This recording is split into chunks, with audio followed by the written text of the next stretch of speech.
Right, so I'm going to be putting an NPA into my patient. We can't use an OPA for whatever reason. Maybe he's got trismus, so his jaws are quite clenched, or he's got a lot of trauma to his mouth.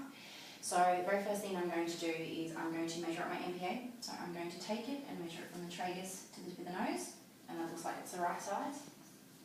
I'm then going to lubricate my NPA to make sure that it's going to go in nice and easy. I'm now going to check the nose for deformities and look for any sort of obvious obstructions on the outside. I know my patient doesn't have a basal skull fracture, so I'm good to go. And I know that my patient doesn't have a C-spine injury, so I'm now going to tilt his head so I can view the nostrils. There's no obvious signs of bleeding and no sort of other sort of obstructions within the nostril. So I'm going to place the bevel against the septum. I'm going to use his right nostril if I can, if not I would go with the left. And I'm going to gently start pushing it into his nose and using just a rotation, back and forth movement.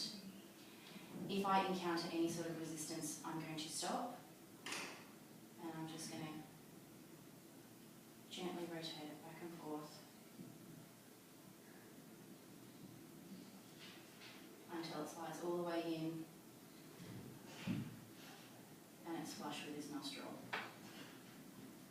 Yeah, so the NPA is nice, it's in now.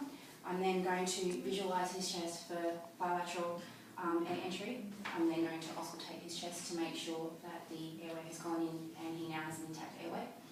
I will then also come back and check his nostril for blanching to make sure that the airway is not too big for it. And if it's too big, I will take it out and resize it and do it